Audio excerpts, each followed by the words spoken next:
Yaşadığımız ev, sokağımız, mahallemiz ne kadar yeşillik? Park, bahçeler mevcut mu? Arkadaşlarımızla, sevdiklerimizle, çocuklarımızla beraber yürüyüp nefes alabileceğimiz, toprağı hissedebileceğimiz alanlar mevcut mu? Şu an projelerimizde biliyorsunuz ki statik projemiz, mimari projemiz, mekanik ve elektrik projelerimiz ruhsat denetimlerinde sıkça karşımıza çıkıyor. Ve bunlar detaylı bir şekilde inceleniyor. Tabii ki statik proje, mimari proje, mekanik elektrik projeleri son derece önemli. Bunlar kaba ve ince inşaatlarımızın olmazsa olmazı kalemler. Ama çoğu kez gözden kaçan detay peyzaj projelerimizde var. Görmüş olduğunuz bu ağaçların projelerde de bir hesabı var. Hatta bitki türlerine kadar projelerde bunlar belirtiliyor. Ama genelde hem kullanıcı açısından, yani müşteriler olan biz ve üretim aşamasında bulunan müteahhitler, kontrol ve denetim aşamasında bulunan bakanlık, belediyeler, bence ilk kez gözden çıkarılan kalem peyzaj oluyor arkadaşlar. Şimdi müteahhit açısından müteahhit metrekareyi satın alıyor biliyorsunuz arkadaşlar. Aynı şekilde müşteri de metrekare fiyatı ödüyor ve doğal olarak her zaman fazla bir balkon, çıkma, oda maalesef yeşillikten ve ağaçtan, peyzajdan, park bahçeden, sosyal alanlardan daha önemli oluyor. Tabii bu konu tartışılacak bir konu. Her ne kadar ben şu an ağaç ve yeşillik, doğadan öneminden bahsetsem de şimdi diyebilirsiniz ki ya Miraç, sen ev alırken yeşilliğe mi bakarsın? Yoksa evin salonuna, bulunduğu konuma, ulaşım ağına yakınlığına, finansal olarak evin durumuna mı bakarsın? Tabii ki de arkadaşlar, hayatta herkesin bir öncelikleri var. Herkesin buradan baktığına sen buradan bakabilirsin. Herkes aynı yönden bakmak zorunda değil.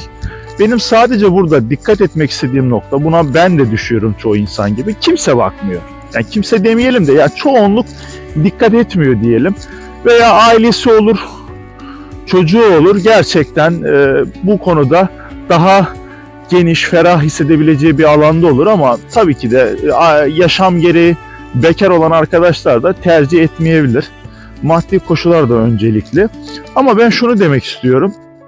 Burada gerçekten yıllar boyu insanlar sonuçta hafta sonlarını bir doğada geçirmek istiyor. Bir yürüyüş yapmak istiyor. Hatta park bahçelere, milli parklara giderek yol, benzin masrafından tutun da park ücretine kadar, milli parklara girişe kadar para ödüyoruz. Bence ödenmesi de gerekiyor. Korunaklı alanlar zira.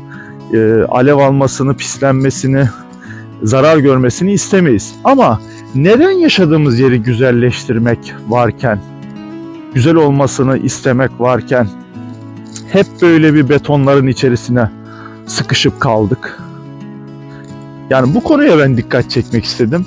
Yani zira Amerika'da, Avrupa'da, İskandinav ülkelerinde bakıyorsunuz arkadaşlar, gerçekten yeşillik anlamında, doğa anlamında doğaya bir saygı var ve insan doğanın bir parçası. Yani bu önemli. Yani bizim aslında ait olduğumuz yer, bu görmüş olduğunuz arkadaşlar alan, doğa. Her ne kadar ben de bir inşaat mühendisi olsam, sonuçta inşaat insanların, toplumun yararına, faydasına olan şeylerdir ama bu demek değildir ki doğayı es geçmemek lazım. Nerede olursak olalım, ne işi yaparsak yapalım, doğaya ihtiyacımız var arkadaşlar. Bu ağaçlara, bu toprağa, bu havaya, bu suya, her şeye ihtiyacımız var. Her şey bize doğadan geliyor.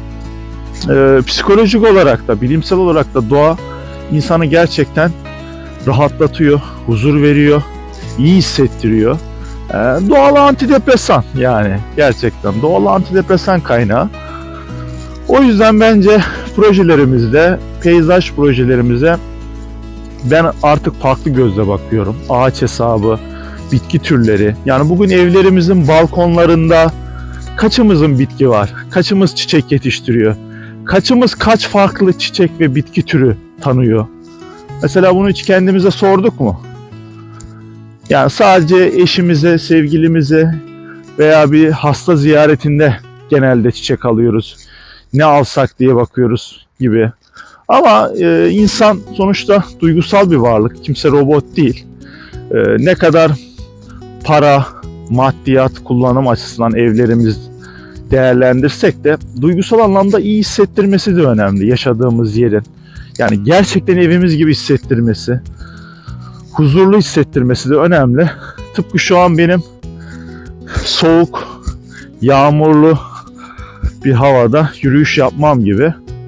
Bu sessizlik, bu hava, oksijen gerçekten iyi geliyor insana. Sizlerin de en az benim kadar düşündüğünüzü biliyorum. Bana hak verenler olduğunuzu. Öyle temenni ediyorum umarım. Tabii ki herkesin görüşü farklı. Sadece ben bu konuya dikkat çekmek istedim. Sizler ev alırken, yaşadığınız yer veya evinizi kullanırken bitkilere, çiçeklere, yeşilliğe önem veriyor musunuz? Sizi nasıl hissettiriyor? Yoksa daha mı arka planda kalıyor? Cevaplarınızı yorumlara bekliyorum. Yeni içeriklerde görüşmek üzere. Hoşça kalın.